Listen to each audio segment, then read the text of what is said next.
Good morning. Welcome to Morning Jen. Great to see you live again. The top news of our day is how Kamala Harris is absolutely crushing it her first day out on the campaign trail. I want to share with you the feeling that her fans, her future voters, are giving out to the world by sharing her vibes in this cute mashup video. Let's do this. To get the score. I've been that bitch, yes, I love that drama. Fishy, feminine, up and comer. From the Clintons to the Obamas, I keep it tight, now they call me mother. Jaded queen bitch, I love that drama. Fishy, feminine, up and comer. From the Clintons to the Obamas, I keep it tight, now they call me mother.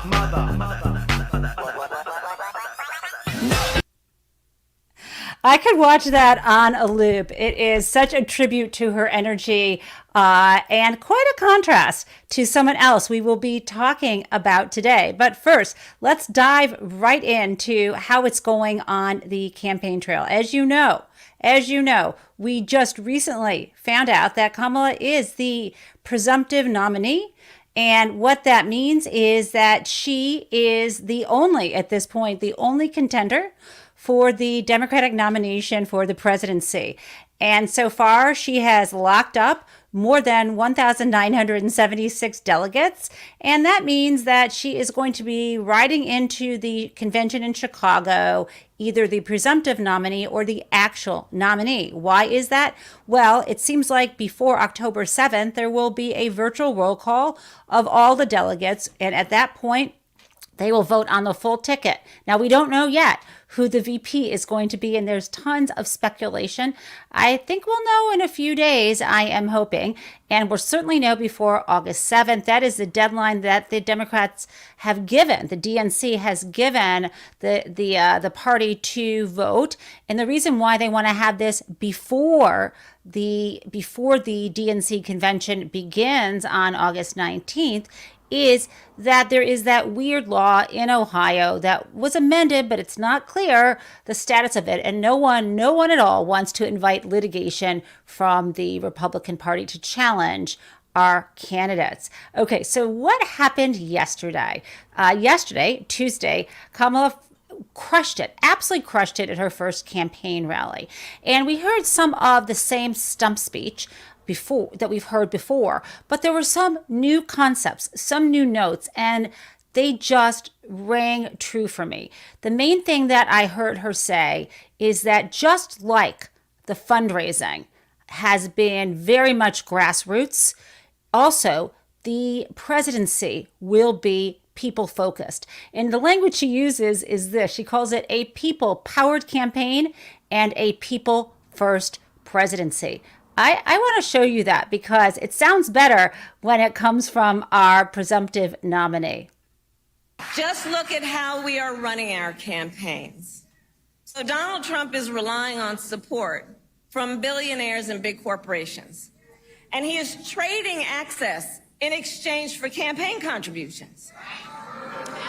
A couple of months ago, you all saw that a couple of months ago at Mar-a-Lago, he literally promised big oil companies, big oil lobbyists, he would do their bidding for $1 billion in campaign donations. On the other hand, we are running a people-powered campaign.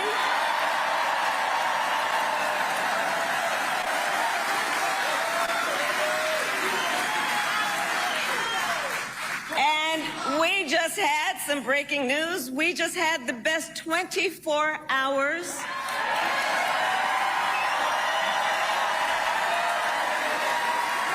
of grassroots fundraising in presidential campaign history. All right?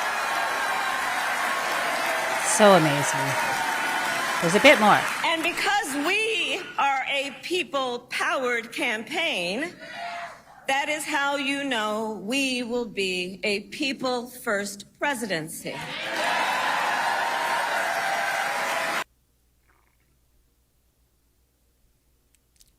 I'm going to remove that. Sorry, guys. Little glitch. Yeah, so I was incredibly impressed with what Harris has done there. We want to make it very clear to counter the Republican narrative that somehow she was chosen by billionaires, by donors. That's not at all what happened. She was on the ticket with Joe Biden. He stepped down. She then, of course, would step up to the top of the ticket. That's why we have a vice president in the first place. But she did not even just accept that. It's not a coronation. She is and has been fighting for those delegates. And what it means to be people powered is that when we each of us sent in 10, 20, 50, $100, whatever we could spare into that campaign, it really showed up. What we're hearing is that 60% of those grassroots donors, it was their first time donating to this campaign. There's a lot of space for growth. And there are people we have talked about that have already formed groups. There was a Zoom call organized by Black women, organizers and law professors and ordinary people who raised $1.5 million on Sunday night in just 3 hours. Also, we know that was 44,000 people. Also, there was a group of Black men who similarly came together on a Zoom call, 20,000 of them, and raised, I think, over $1 million. We have all kinds of different groups, however you identify doing this. And I'm going to tell you a little bit in a moment what you can do. If you are a white woman who does not want to be associated with that 53% of white women who voted for Donald Trump in 2016. But we'll get to that in a moment. Back to that rally. What I absolutely loved that Kamala said was that she was in this fight for freedom. That is the message. The Republican Party does not stand for freedom at all. It stands for repression. Their message is bringing us back to the past. When they talk about MAGA, Make America Great Again, that is not about progress and expanding rights. When they say again, they're talking about returning to a period in the past when it wasn't so great for all of us. Earlier in the 20th century, or earlier, even before that, in the 19th century, they do not want women to have equal rights. And it is so very clear. And so I want to play for you the message, how Kamala Harris brings that out. We are not going back. America has tried these failed economic policies before, but we are not going back. We are not going back. Not going back. We're not going back. We are not going back. We're not going back. We're not going back. And we are not just not going back when it comes to regressive economic policies. She makes it very clear that the baton is now in our hands, in her hands, in this fight for freedom that the people who came before us began, and that Donald Trump and his team are trying to resist and to roll back.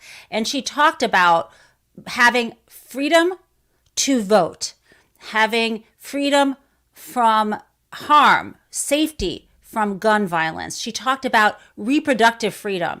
And she's promised, and this got so much applause, that when she is presented with a law that guarantees reproductive freedom for all girls and women in America, she will sign that into law. That was a huge, huge applause line. And what touched me, I think, absolutely the most is the way in which she talked about the choice we face. And this was a bit of a spin on what we heard her say when she addressed the campaign staff on Monday, on Tuesday, yesterday. She was at this campaign rally in Milwaukee, expanding on that notion of two visions. And instead of calling it two visions for the Republican Party versus the Democratic Party, two visions comparing Harris versus Trump, she talked about it as choices. And I love that because it is us, it is we, the people, who make the choice. And so she asked, what kind of country do you want to live in? It's your choice. Harris said, do you want to live in a country of freedom, compassion, and the rule of law? Or do you want to live in a country of chaos, fear, and hate? It is our choice. I choose freedom. I choose compassion, right? I choose the rule of law. What Donald Trump and JD Vance and all of MAGA and the entire Republican Party lined up behind Donald Trump, what they are offering to us is chaos, fear, and hate. We can reject that. Okay, so here's the good news, though. People are rejecting Donald Trump.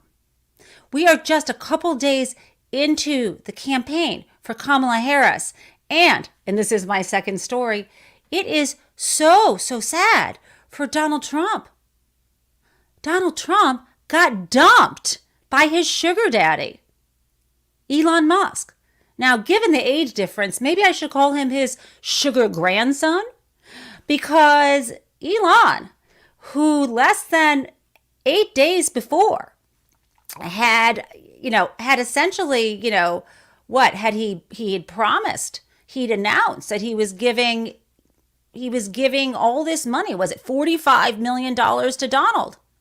And we find out yesterday he changed his mind. I don't think he even told Donald directly. Now, first, let me show you this clip of Donald boasting about the money he was getting from Elon. And then I'll talk to you about pulling the plug and the sad breakup. We have to make life good for our smart people, We have some smart people. We have to make life good for our smart people. And he's as smart as you get.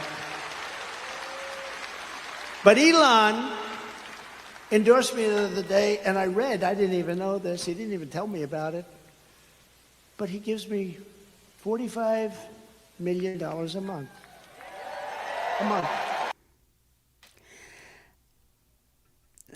So, okay, Donald's acting so cavalier. He reads about the fact that Elon Musk has announced that he's giving Donald $45 million a month. That's a lot of cash, right? We're talking about between now and the election, if you count November, over $200 million. That's significant amounts of money. Now, of course, he wouldn't be able to give that money directly to the campaign. That would exceed the limits, but he could spend it in a super PAC thanks to Citizens United. I don't need to get into the mechanics. But the fact is that Elon said no more. And the reason he gave is so superficial and not believable. He said, I don't want to support someone who, because I don't believe in the cult of personality. Are you flipping kidding me? He is the cult of personality. That is not why he broke up with Donald. The reality is it was a cost-benefit analysis, clearly. The announcement the other day that Elon Musk was giving the $45 million a month to Donald, in part, was hurting sales. I think they could see maybe that immediately at his Tesla company. But as you know, Elon Musk has done tons of things that hurt sales. I mean, he drove Twitter, which I will not call X, into the ground out of spite. He stands up to the people he believes are his rivals and enemies. So it wasn't about his feelings being hurt. This was a cash calculation. And when you think about him as an investment, he was going to invest $200 million into getting Donald Trump elected. And in the cost-benefit analysis, that's one of the costs. One of the other costs would be losses in sales in the short term. But obviously he had thought about that before. So what was on the other side of the ledger? What was he expecting in terms of benefits? Well, benefits would be access to the president. Benefits would be, he wouldn't be able to get quid pro quo benefits because that would be bribery, but a little wink, a little nod, a little legislation that would help his businesses, maybe a bigger contract for SpaceX. There's a lot that he might have expected, and maybe things that would help him over his competitors. That's why you invest $200 million in something. But something changed yesterday, and what changed was Kamala. I believe Kamala getting into the race, her raising all that money, giving out those positive vibes. I can show you that dance clip again in a moment, right? That is what made him back out of the deal, because it's no longer worth it. If before he thought Donald Trump was, had a 55 or 60 or even more percent chance of winning against Joe Biden, that calculation doesn't play out anymore. I think he thinks Donald is most likely to lose, and he does not want to throw his money away. And that says a lot, right? Because Elon Musk is known for just burning cash. So Donald Trump is such a bad investment that even Elon Musk, the king of bad investments, does not want to touch him. Now, speaking of other people tainted by their proximity to Donald Trump, it's also been a bad week for JD Vance. Rumblings already, as soon as Kamala Harris stepped up into as soon as Kamala Harris was endorsed by Joe Biden, when he stepped out of the race, all of a sudden, Donald Trump was regretting that he had chosen JD Vance as his running mate. And we know this because of the leaks that we are hearing reported. Of course, I have not spoken to JD Vance or Donald Trump and probably never will. But those are the reported rumblings. He's not loving JD Vance, and JD Vance isn't doing so great out on the campaign trail. He wants to dump him. I don't know if that's even going to be possible. So we shall see what happens to Vance's career.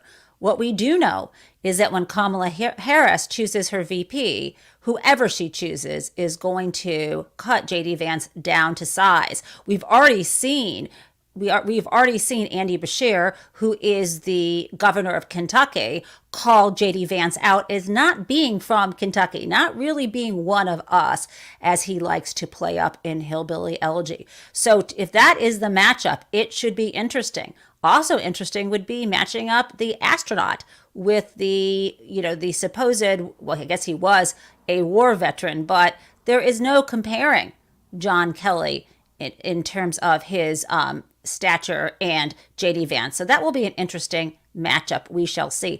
But not only that, Elon Musk backing away, not funding Donald Trump. JD Vance suddenly looking really tarnished and not as confident and maybe on the chopping block. And then we have, of course, Steve Bannon, presidential advisor. Where is Steve? Anyone know? I haven't seen him in a while. Oh, that's right. That's right. Steve is in prison. Steve is in prison, federal prison. Why? Because he refused to comply with a congressional subpoena in connection with the criminal case that is still pending against Donald Trump involving his interference in the election of 2020. Okay, good, Steve. Well, when does Steve get out? Right before the November election. But guess what? In December, he is going to be on trial in another case. This one, his fraudulent scheme involving cheating, bilking Donald Trump supporters into giving money to build a wall that was not really going to be built. This was a private effort. So, as we have heard from Rick Wilson of the Lincoln Project, ETTD, everything Trump touches dies. And what that means is anyone who thinks, okay, I'll pinch my nose, I'll put up with him because it will help my career, it fails. And I think Donald Trump himself might be getting a bit of his own medicine. Okay, now I want to move on, and I want to tell you, I want to show you one more time the Kamala dance vibes, because I want to get you moving and motivated. Let's do this.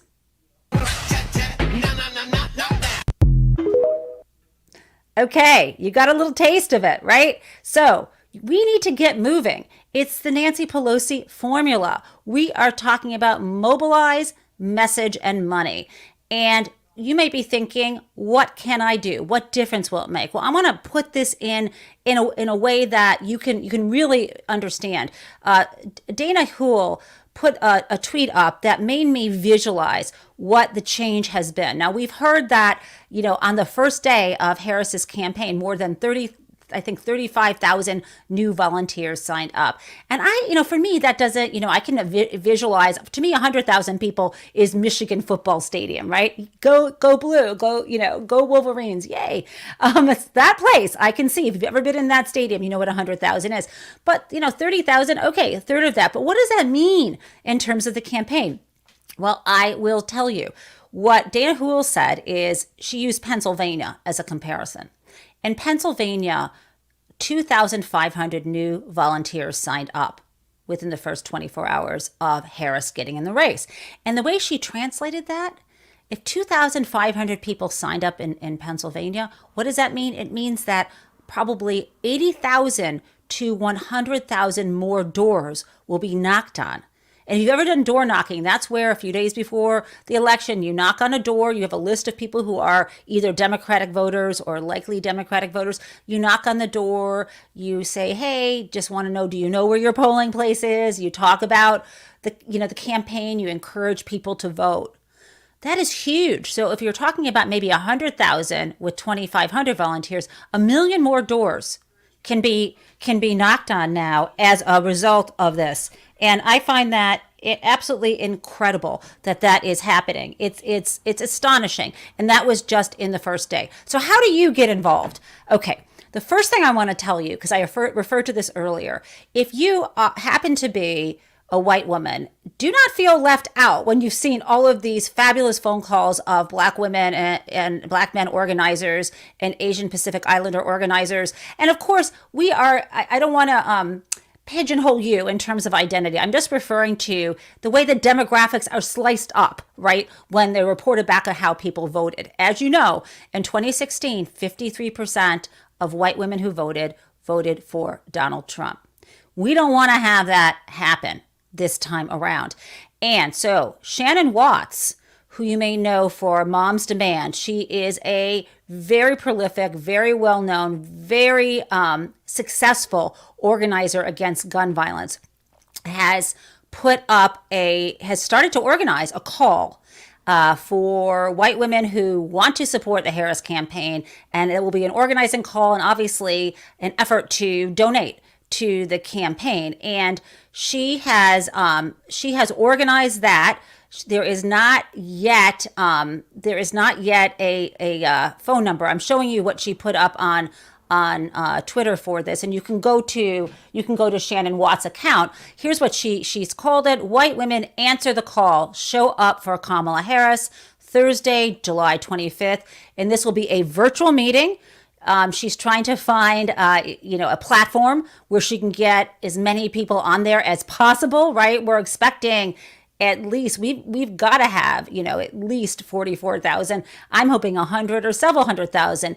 I don't know how many the call will fit, but mark your calendars for tomorrow, Thursday, July 25th at 8:30 p.m. Eastern time so that you can participate in this. It is going to be absolutely amazing. And what I really love is my friend who I met when I was in Atlanta at that now notorious debate that set off a series of events in motion that has now brought Kamala to center stage. Zachary Kirk put this fabulous clip up on Twitter, and I'll talk to you on the other side.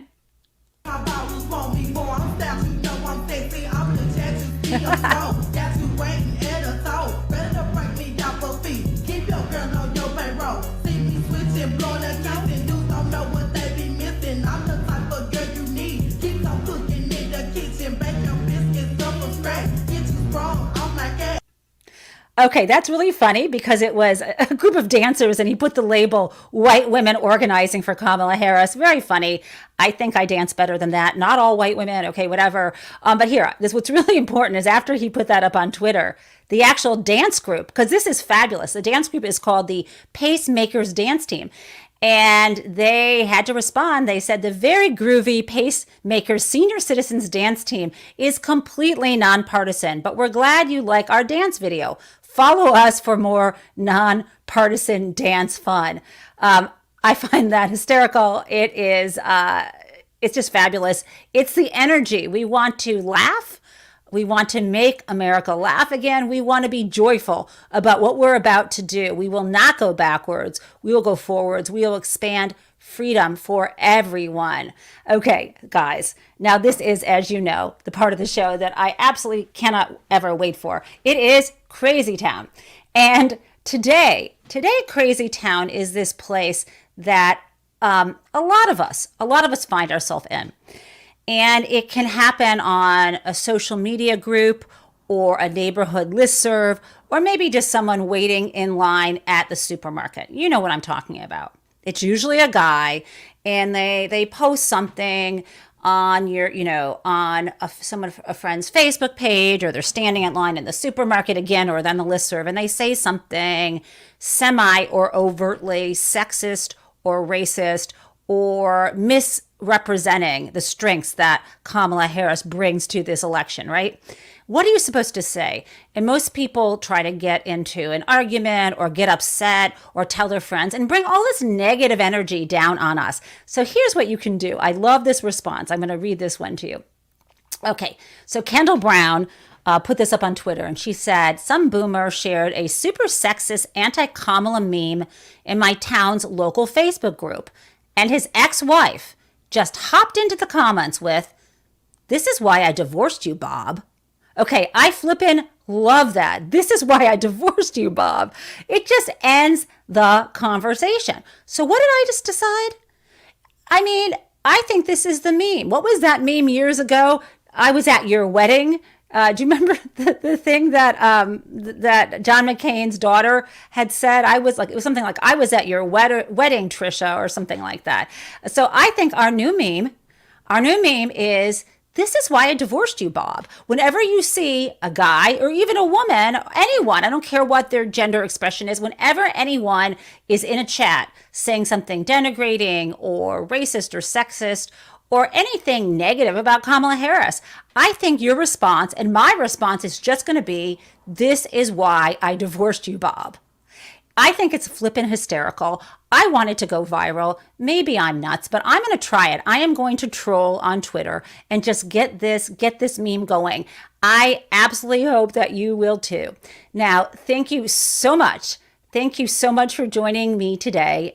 This has been a great moment in our history. I will see you again, of course, tomorrow at 8 a.m. And remember, we always have nerds on Tuesday and Thursday. And in addition to that, today we have legal nerds at 2 p.m. with a special expert guest talking to us about the challenges that Kamala Harris may face in the states and why she will win. See you again soon.